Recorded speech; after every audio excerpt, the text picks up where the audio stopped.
നാമനിർദ്ദേശ പത്രികാ സമർപ്പണത്തിന്റെ അവസാന ദിവസമായ ഇന്ന് നിലമ്പൂരിൽ LDF സ്ഥാനാർത്ഥി M സുരാജ്, NDA സ്ഥാനാർത്ഥി മോഹൻ ജോർജ്, TMC സ്ഥാനാർത്ഥി PV അൻവർ എന്നിവർ പത്രിക സമർപ്പിക്കും. UDF നിലമ്പൂർ നിയോജക മണ്ഡലം കൺവെൻഷൻ KC വേണുഗോപാൽ ഉദ്ഘാടനം ചെയ്യും. നിലമ്പൂർ വൈകുന്നേരം 3-ന് കോടതിപ്പടിയിലാണ് കൺവെൻഷൻ ഉള്ളത്. CV അനുമോദും MS അനീഷ് കുമാറുമാണ് നിലമ്പൂരിൽ നിന്ന് നമുക്കൊപ്പം ചേരുന്നത്. ആദ്യം CV അനുമോദിലേക്ക് പോവുകയാണ്. Anumod, very good morning.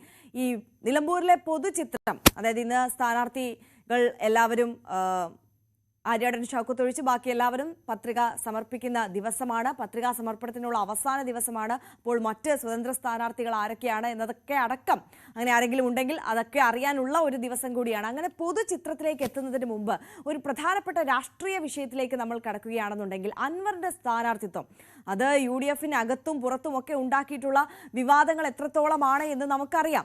തെരഞ്ഞെടുപ്പ് ഫലത്തെ അത് എത്രത്തോളം UDF-ന് പ്രതികൂലമായി ബാധിക്കാനുള്ള ഒരു സാഹചര്യവും നമ്മൾ എല്ലാ ദിവസവും ചർച്ച ചെയ്യുന്നതാണ്. പക്ഷേ മുന്നണിക്കുള്ളിൽ തന്നെ മുന്നണി സമവാക്യങ്ങളെ പോലും പൊളിച്ചെഴുതുന്ന തരത്തിൽ, തകർക്കുന്ന തരത്തിലേക്ക് ഈ വിവാദം ചെന്ന് നിൽക്കുന്നു എന്നതല്ലേ സാഹചര്യം. സതീശൻ ഒറ്റൊരാൾ കാരണം അൻവർ എന്ന സ്വാധീന ശക്തിയെ UDF-ന് നഷ്ടമായി എന്ന വിലയിരുത്തൽ ലീഗിനുണ്ട്. മാത്രമല്ല, ലീഗ് മുന്നോട്ട് വെച്ച അഭിപ്രായങ്ങളും നിലപാടുകളും ഒന്നും കോൺഗ്രസ് ചെവിക്കൊണ്ടില്ല, അത് ആ തരത്തിൽ മുന്നോട്ട് പോയില്ല എന്നുള്ള വിലയിരുത്തലുണ്ട്. അപ്പോൾ ഈ തെരഞ്ഞെടുപ്പ് ഫലം അത് UDF-ന് നിലമ്പൂരിൽ പ്രതികൂലമായാൽ ഒരു പക്ഷേ നേരത്തെ സൂചിപ്പിച്ചതുപോലെ തന്നെ ലീഗ് കോൺഗ്രസ് ഒരു വിള്ളൽ, അതിലേക്ക് കാര്യങ്ങൾ എത്തി നിൽക്കും എന്നതാണോ നിലവിലത്തെ ചർച്ചാ വിഷയം?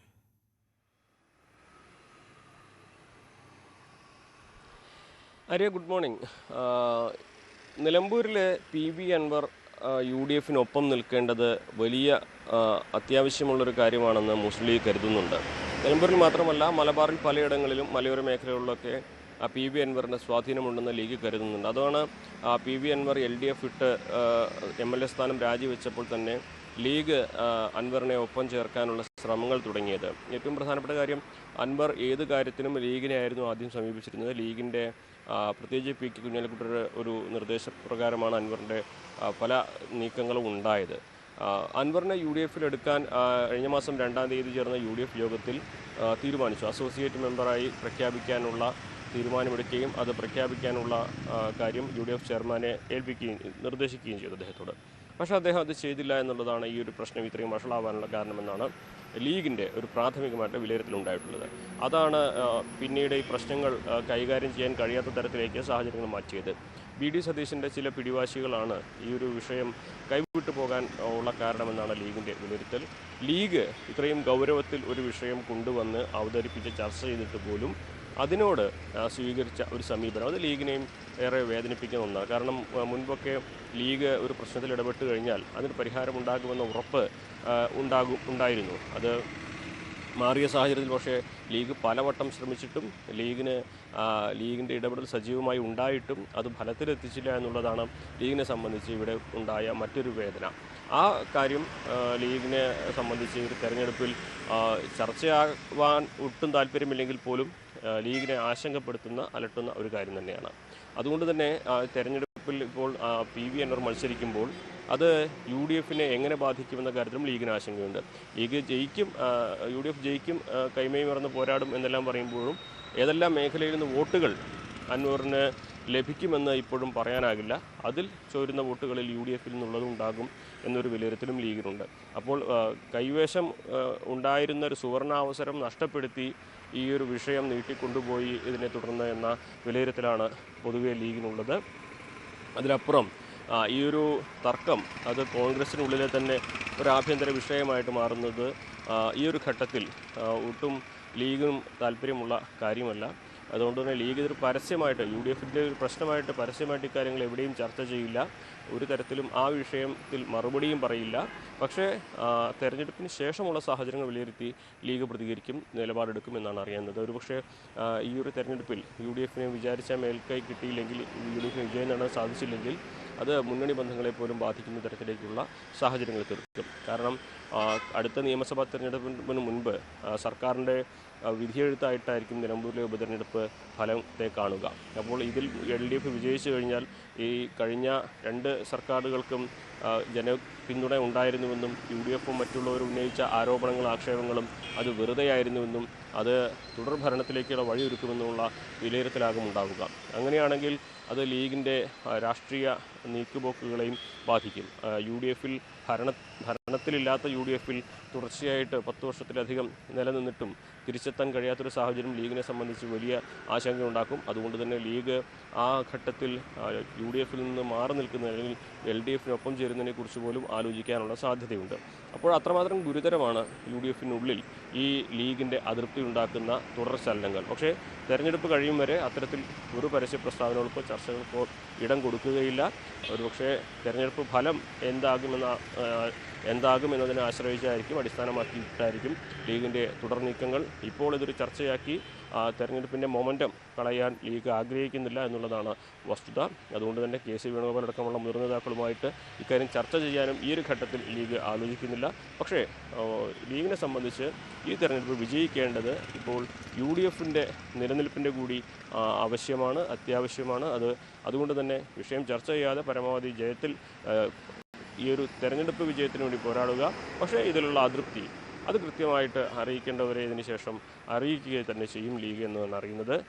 എന്താണെങ്കിലും നിലമ്പൂരിൽ അനായാസം വിജയിച്ച് കയറാവുന്ന ഒരു സാഹചര്യം UDF-ലെ ചില പ്രശ്നങ്ങൾ PV അൻവറുമായി കോൺഗ്രസ് നടത്തിയ ചർച്ചകളിലെ ഉണ്ടായ അപാകതകൾ, PV അൻവറിനെ ഉൾക്കൊള്ളേണ്ടതിനെക്കുറിച്ചുള്ള തീരുമാനമെടുക്കുന്നതിൽ കാലതാമസമുണ്ടാക്കിയ പ്രശ്നങ്ങൾ, ഇതൊക്കെ അനായാസം വിജയിക്കേണ്ട ഒരു തെരഞ്ഞെടുപ്പിനെ പ്രതിസന്ധിയിലേക്ക് എത്തിച്ചു എന്ന വിലയിരുത്തൽ തന്നെയാണ് പൊതുവേ ഉള്ളത്.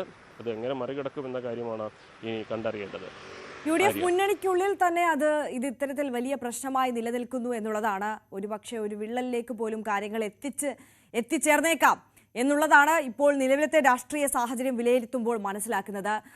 അനുമോദ്, നമ്മൾ സൂചിപ്പിച്ചതുപോലെ തന്നെ മുസ്ലിം ലീഗ് ഇടപെട്ടാൽ പ്രശ്നപരിഹാരം ഉണ്ടാകുമെന്ന പതിവ് ധാരണ കൂടിയാണ് ഇവിടെ അൻവറിന്റെ കാര്യത്തിൽ തെറ്റിയിട്ടുള്ളത്. എന്തുകൊണ്ടാണ് ലീഗ് നേതൃത്വം ഇത്രത്തോളം ആവശ്യം ഉന്നയിച്ചിട്ടും അൻവറിനെ ഒപ്പം കൂട്ടണം, ഒരു അസോസിയേറ്റ് അംഗം എന്നുള്ള നിലയിൽ പോലുമെങ്കിലും ഒപ്പം കൂട്ടണമെന്നുള്ള ആവശ്യം മുന്നോട്ട് വെച്ചിട്ടും അത് ചെവിക്കൊള്ളാതിരുന്നത്, പ്രത്യേകിച്ച് VD സതീശൻ അതിനോട് മുഖം തിരിച്ചത് എന്തുകൊണ്ടാകും?